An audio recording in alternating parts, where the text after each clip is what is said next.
I have a theory on why people so staunchly believe that we didn't actually go to the moon. The moon deniers, the flat earthers, those people, I have a theory on why they believe the way they are. Let's get started.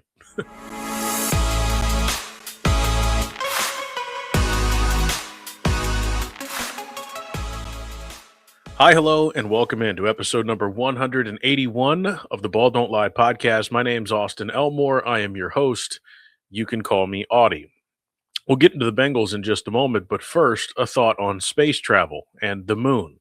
So, I, I didn't even know that this Artemis 2 mission was happening. And as we speak, the astronauts are on their way back from a trip around the backside of the moon and doing all this data, getting all this data and this research and photography and all this stuff. And I learning about the Artemis missions, and the plan basically is to turn the moon into a gas station so that they can go to Mars. And I'm fascinated by that. I've always been fascinated by space travel and space flight and astronauts. And I would say that a lot of little kids are when they're young, and at least when I was growing up, because that was a thing and it was still talked about a lot. And for me personally, growing up in Sydney, which is right outside of Wapakoneta, just a stone's throw away, I spent many times driving by the Neil Armstrong Museum in Wapakoneta and seeing that dome moon like structure and thinking about going to the moon. I also have always thought about it from the sense of a kid from a small town in Ohio, just like me, went to the frickin' moon. Surely I can do something too. And I've always looked at things through that lens, believe it or not. And anyways, so when I find out about this is happening, and I did have no idea. I found out like 24 hours before the launch from a friend sent it to our group chat, and I was like, this is cool as hell. And so now I've been hooked. I've been watching the NASA feed. I've been learning about this mission. I've been trying to understand what exactly it is. And basically, as I said, they're planning this series of missions, and they eventually want to build American infrastructure on the moon so that they can use that as a way to fuel future missions to other planets. And I think that's cool as hell. But I will say this, as a child, it's a lot easier to imagine, wow, astronauts, rockets, moon, boom. As an adult, it's a lot more difficult in my mind to fathom what's happening. Like, there was a moment in which it said that they were 40,000 miles away from planet Earth, and they were still 240,000 miles away from the moon. And I have a hard time computing that. Like, I have a hard time fathoming the fact that it really is that far away. And these guys broke distance records. They've traveled further than any humans have ever traveled at any point in history. Like, it's crazy to think about. And I think that's why there are so many people who believe that it didn't happen. And I think it's because they can't actually make the space in their brain to believe that something that ridiculous and that seemingly impossible and that mathematical and that hard to do is actually possible. Because, like, if you really think about it and you look at the data and the charts and the distance and how precise they have to be, like literal rocket science, it's hard to fathom in the brain of a normal person. It's hard to realize and think, okay, they're 300,000 miles, 252,000 miles, whatever it is, away, and they're going around the earth. They're not going to be heard from for 40 minutes. They're going around the moon. They're not going to be heard from for 40 minutes. Like, and they're going to slingshot back to earth, and they're going to come in at 20,000 miles an hour faster than any humans ever traveled, and blah, blah, blah, blah, blah. It is truthfully hard to wrap your brain around. And so my theory is that some people get stuck on that and choose to believe that because I can't wrap my head around it, surely it's not possible. Because there's no basis of reality for me there, surely it's not possible. So you start looking for clues, and you start looking for any little thing you can use and say and point at to say, oh, it's not real or it's not happening and blah, blah, blah, blah, blah. First of all, it's bullshit. It's all real. It's amazing what they're doing. It's hard to fathom, but like, you have to make space for the possibility that there are things achievable greater than what we've ever really realized. And I mean, It's just cool as hell, and I'm enamored by it, and I hope those guys get back safely. I've been watching the live streams. It's really cool, all the different little moments and all the stuff that they're looking for and that they're trying to learn and what that means for the future. I hope they achieve all their goals, and I hope NASA gets the funding and all this stuff happens, and we do go further and further and I don't know, figure something out. I think it's cool as hell. So that's my thought. I just think that there is not enough space in the brain of people, and not enough imagination, not enough belief, not enough faith, and not enough understanding fully to think that something that ridiculous is possible. But it is. And it's happening right now. All right. So let's get into the football. The Bengals have actually made some moves. I'm a little bit surprised by this. I'll tell you about those in a second. Here's what's coming up on the show today: those moves that they made, why they made them, and do they impact this draft strategy of the Bengals coming up at the end of this month. Plus, at the end of the show, a conversation with Paul Dehner Jr. I had this conversation with Paul about 8 hours after I posted the podcast last week, so it is a little bit dated. Paul was at the NFL meetings in Phoenix, but there's still some really good stuff in there from my conversation with Paul that I had on ESPN 1530, and I want to share a portion of that with you. And of course, if you want to hear the whole thing, you can find it on the iHeartRadio app or anywhere you get your podcasts as well. All right, so let's start with the moves the Bengals have made. They've signed two defensive backs and they've cut an offensive player. Let's start with the defensive backs. They signed a player by the name of Jasur Taylor. Jasur was a 2022 pick of the Chargers, a late round pick. He was then traded to the Jets. He's a small guy, like 5'10", 185, not a very big dude whatsoever for NFL standards. And he is more of a nickel type of cornerback, and predominantly was a special teams player when he was with the Chargers and with the Jets. If you remember, Tyson Anderson left the Bengals to go to the Denver Broncos. He was their best special teamer. I think Jasur Taylor could be one of those guys who wants to be a special teams player, or who can be a special teams player that the Bengals can plug into that. The other thing is, he was told that he'll get the chance to compete at the nickel cornerback spot. Right now, there's only one guy, and it's Jalen Davis. And so Jasur Taylor, according to reports, took less guaranteed money to come to Cincinnati because he was told he would have a chance to actually play defense and compete for a nickel starting job and a nickel cornerback job instead of being solely on special teams. Trust me, he's going to play special teams, but I do think it's notable that he's getting that information told to him that he's going to have a chance to compete for the nickel, and that's the reason he's in Cincinnati. So, Jasur Taylor, good for him. The other move, and this name is a name that you might be a little bit more familiar with, is Kyle Dugger, the former safety for the New England Patriots. He was drafted by New England a handful of years ago, was really good for a couple of years with New England. Vrabel came in. Things got a little bit different with the defensive scheme. Kyle Dugger didn't really fit. They go their separate ways. Dugger actually ended up in Pittsburgh and played against the Bengals and made some good plays against the Bengals over the years, by the way. With the Patriots, week 1 of the 24 season was the one who forced the fumble at the goal line on Tanner Hudson that ultimately cost the Bengals the game. And then last year, playing for the Pittsburgh Steelers, Dugger had a pick 6 on Joe Flacco in Pittsburgh. So he's made some big plays against Cincinnati in the past.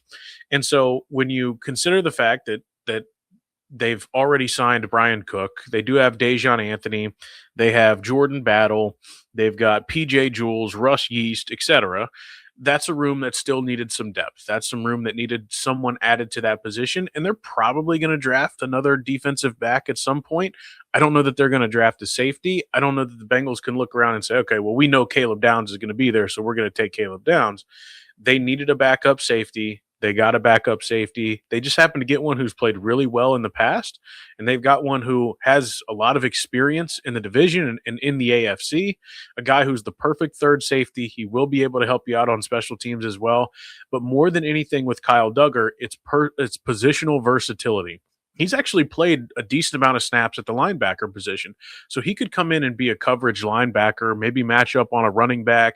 He's blitzed a lot and come off the edge a lot. That gives you an ability to use a lot of different unique looks if you're out golden. So the positional versatility to the Bengals probably makes Kyle Dugger a force multiplier. You might remember that term from a month or two ago when we were talking about the Bengals in the combine. So they've added that piece, and keep in mind the Kyle Duggar piece is a lot more important in my mind than the Taylor piece. But both of those positions needed depth, and they needed people who could compete for those positions. And there's also backfilling the roster and improving your special teams, and so that is important.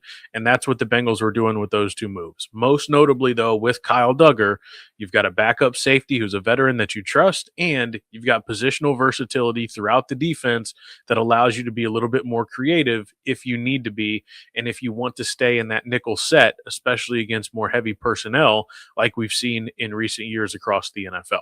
So those are the two big moves defensively. I don't know that I'd call them big moves defensively, but they're moves that the Bengals made. And so that paired with the strange move that they made on Tuesday of this week about Matt Lee. I'm gonna take a drink of coffee. Matt Lee was a player in the 2024 draft class, late round pick, seventh round pick out of Miami, a guard slash center, a guy that a lot of people on Bengals Twitter were excited about. And he never really could get on the field. He dealt with some injuries, and he was okay, but he never really took it by. I don't know. He never really made the most of his opportunity, and I don't know what the reason was for that.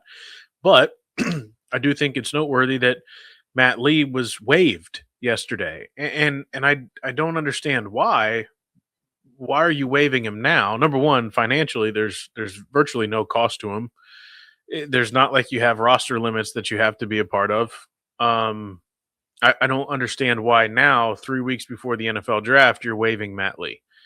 Doesn't really make sense to me. I don't know if something else will come out on that, but one of the issues that the Bengals are going to have to address in the NFL draft is their offensive line depth. It's like Cody Ford. You now don't have a backup center because not only is Matt Lee gone, but Lucas Patrick also left in free agency and signed with the New York Giants. He was your backup center. You need help on that offensive line in those depth roles. So what I think the ultimate thing here is do these three moves, the signing of Jasir Taylor, Kyle Duggar, and the waiving of Matt Lee, do they have an impact on the Bengals strategy at the NFL draft? The answer should be no. I believe the answer is no. There is some history and some data to look on it and say, okay, they've signed guys at positions of need and then drafted those positions in this same sort of time frame. So it's not out of the realm of possibility whatsoever to think that, okay, because they signed Kyle Duggar means they're not going to sign or they're not going to draft Caleb Downs, or because they drafted Jasir Taylor means they're not going to draft Mansour Delane or Jamad McCoy, Keontae Scott, or Steve Johnson, or any of the corners that are probably going to be available to the Bengals either in the first or second round.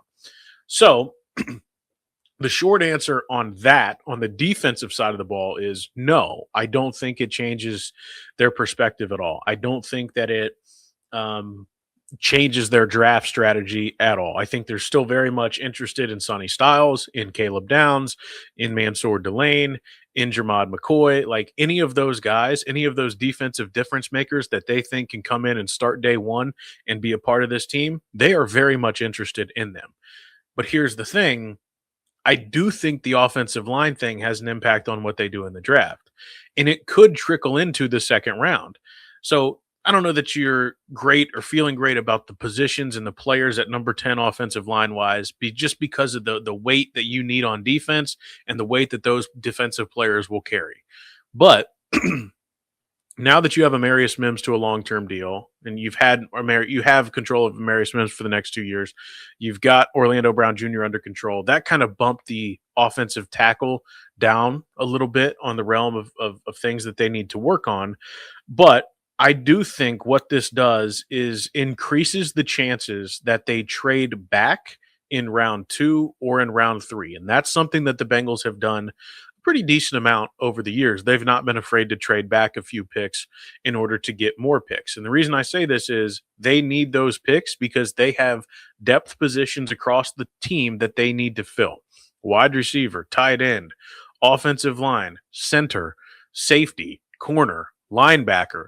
Like they need to fill those positions and they need more picks to be able to do that. They might even take another quarterback. I don't know if they will at this point, but looking around, it's like, okay, you're more likely, I think, to trade back in the second or third round and acquire that extra pick because now you've got to go add another offensive lineman, at least probably two offensive linemen to your roster just based off the way things are right now.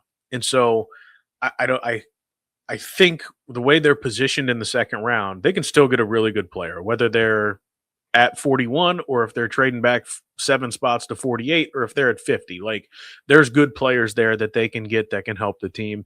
And I'm always in favor of acquiring more picks, especially in the second and third rounds. I don't know that it's going to happen. I'm not saying it will. And maybe there's somebody there that they are just in love with and they feel like they have to go and get. But I'm just saying the depth position. I've said this many times, both on the air and on this show. Depth on the roster is critically important. And I saw a tweet from Joe Goodberry just the other day, and I love Joe, and I think Joe's been on this show at some point. I've used some of our conversations in the past, but there's been a lot of conversation about drafting needs and drafting wants and drafting defense and drafting offense and blah blah blah blah blah. And I think Joe summed it up nicely with this tweet. And viewer discretion advised, I guess, with the language that's going to be used. All right, you ready for this? From Joe Goodberry. Your needs today will not be your needs tomorrow. You will have new needs in week 1, in week 10, in week 18. You will have new needs in 2027 and drastically different needs in 2028. Fuck needs, draft good players. Hey, man, that pretty much sums it up. Nails it. Go get the best players available, and your needs will start to take care of themselves.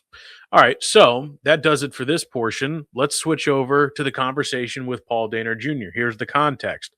I was filling in for Mo Egger on ESPN 1530 last week, and I had the chance to talk to Paul. He was out in Phoenix covering the NFL annual meetings, and I asked him about his conversation with Zach Taylor. I asked him about Katie Blackburn not talking. I asked him about everything Bengals you can imagine, including Joe Burrow playing flag football.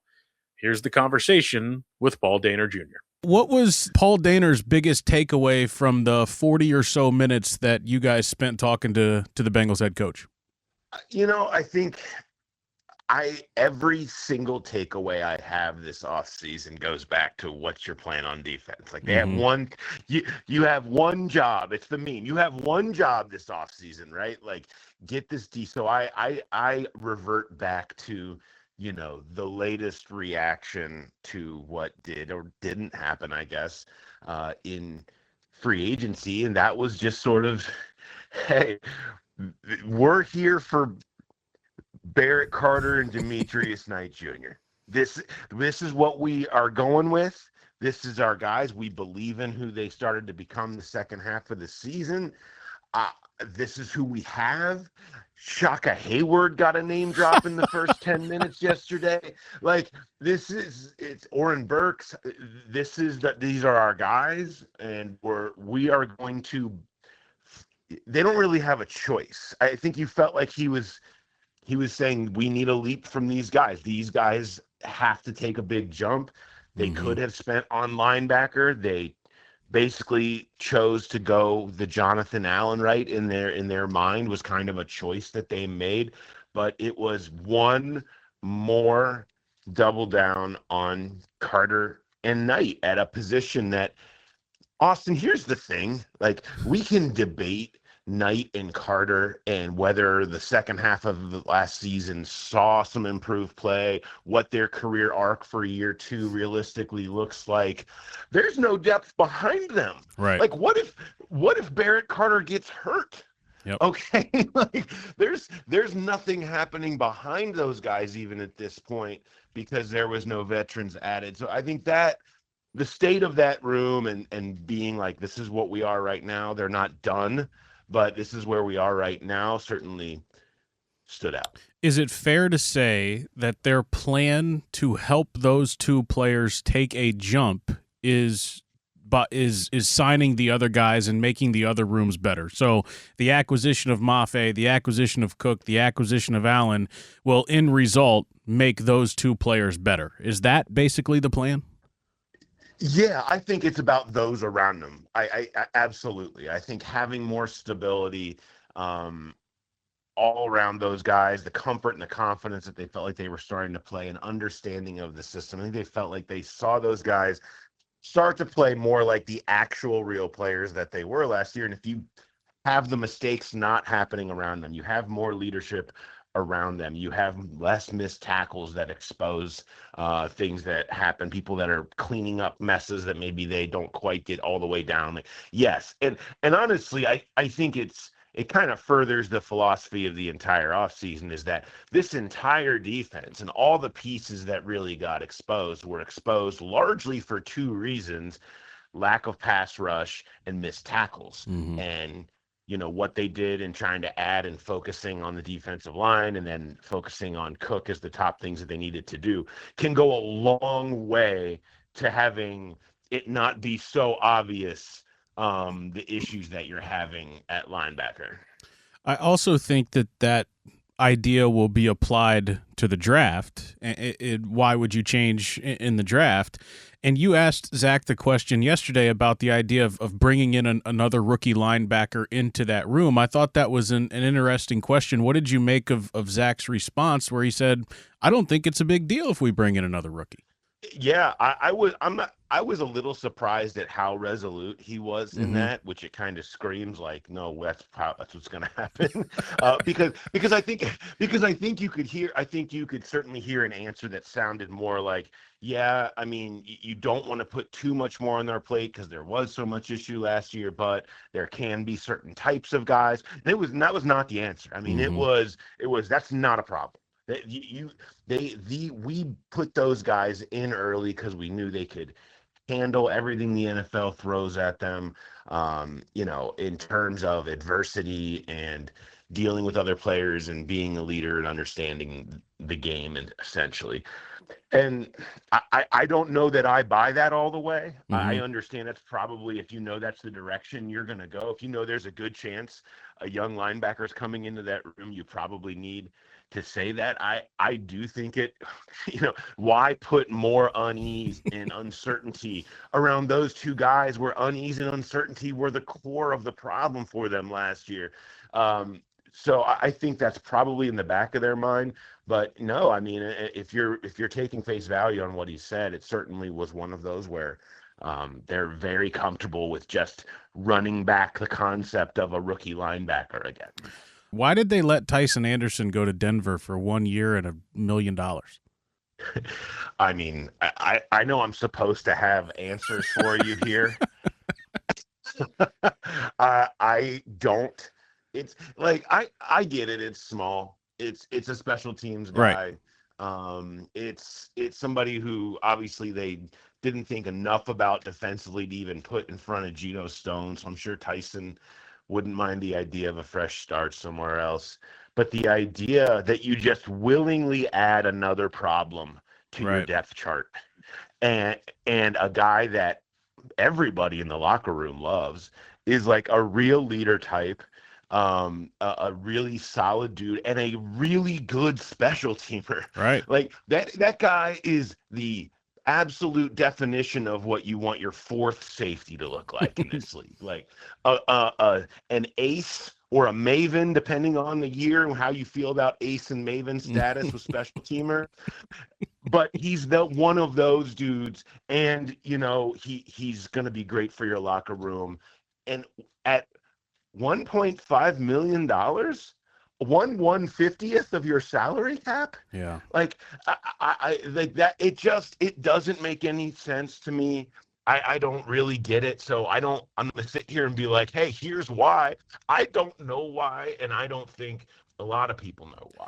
I don't know if you have the answer to this question either, and I don't even know if it's a fair question, to be honest. But do you sense? I think if I put myself in the shoes of Zach Taylor, or in that particular example, Darren Simmons, or in Al Golden's shoes, I would find myself frustrated with the way the personnel department has handled this offseason up until this point. Do you think there's any sense of disconnect or frustration that would start to mount if you're losing special teams mavens like Tyson Anderson, and you don't have the depth in the linebacker room, and you're relying on rookies? Do you sense that being a thing?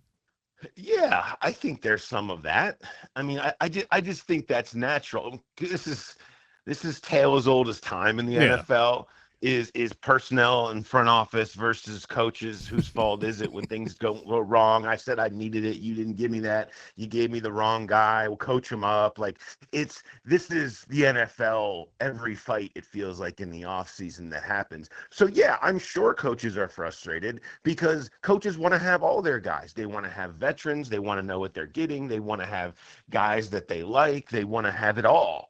And the Bengals didn't give them everything that they even said that they wanted out loud. So yeah, I think there's some frustration. I also think that there is a sense of, okay, here's what we've got. We still have a good team. Let's start working this year's issues. And I think the other side of this is there was a theme, talking to people around here this week of just this is incomplete still. Like not just the draft. I mean, I think some of the holes that you're looking at on this team's roster, there's not a ton of starting spots sitting there, like true starting spots that are just sitting there right now. It's a lot of concern about depth and rotational pieces and things like that. And I think that they feel like you can look at what they did last year with Noah Fant and Dalton Reisner and play and what they've done in the past with like trading for a BJ Hill or to go the Wayback Machine on Reggie Nelson, right? Like deals that you can make, things that you can do to try to supplement those types of spots when the season gets closer. And I think there's a sense of they feel like they're going to fill some of these spots. Obviously in the draft, they can't pinpoint exactly what they are, and they don't think those free agents that are going out there are going anywhere. And there could also be a new round of guys that could be cut or acquired. And I think they look at that as, let's hit pause right now. Okay, this is what we did. Let's get through the draft, and then let's see what feels like's really left, and maybe see another wave come there. Now, is that going to be significant? It's not going to be the names that I know people are like, they're not going to call Bobby Wagner in May, okay? Like the ship has sailed. But I think a smaller guy, if you think around the Fant and the Reisner lines, I think you could see another decent wave of guys like that maybe hopefully in their mind, hopefully they don't wait so long where it gets so close to the season that it hurts you early. But another wave of guys like that can bring a little bit more comfort to some of the depth issues that we're going to be talking through at really every level of the defense specifically. Katie Blackburn normally talks at the NFL meetings in Arizona. She is not talking this year. Do we know why? And is it a big deal that she's not talking? Yeah, they are sort of recalibrating their schedule of how they want to run out front office and ownership and Duke. I think that's something they're in the process of figuring out, and I think they want to try to move. At least it seems certainly for this year, they want to try to move Katie off of this spot. They have said that it's not that she's not going to talk. She's going to talk they said they expect her to talk to us, those of us that came out. It was myself, Kelsey Conway, Ben Baby, and then obviously Butch Hobson. Jeff Hobson was out here to talk to us in June as a make good, and that be maybe where her spot could be. I don't know the process of what that looks like long term for them. That's what they said to us. I mean, it's a break from tradition. Only Arizona here locally didn't have somebody from front office or ownership speak at the league meetings. It's just kind of what everybody sort of does. Right. They can. I've seen enough 31-1 votes here, Auty, to know that they're going to go to the beat to their own drummer if they feel like it's where they need to be. So it's that's what they're choosing to do. I don't, if as long as she speaks, I think that's really, it just needs to, as long as it happens sometime and we have an opportunity to ask the questions that we can. I don't think it's a big deal. Okay. It kind of stinks. For those of us that are out here because it's something that you want, but it's not about me, sir. It's not about me. Last thing I want to talk to you about, I had heard you and Jay talking on the Growler about Joe Burrow and the flag football thing, and you said you guys had talked to Larry Fitzgerald, and Fitzgerald had some glowing things to say about Joe Burrow, but what struck me is apparently Burrow was just laying out all these ideas to Roger Goodell about the growth of the game. What can you tell us about that? Yeah, so they're launching this flag football league. They made that announcement and they had a little press conference here, and Larry Fitzgerald came over. He's a part of the like core team of people behind it. And so he was around afterwards, and he had been a part of the event that Burrow was at, and I just kind of was curious his impressions. And he was like, "Yeah, the on the field stuff." He's like, "Yeah, you see exactly why that guy's an All Pro and Heisman and super." Like you could, there he is. Like it mattered to him. He was like working after, trying to work up plays and routes and stuff. He's like, "But yeah, the crazy things happen in the background." He's like, "It's me." We were at one of the events there.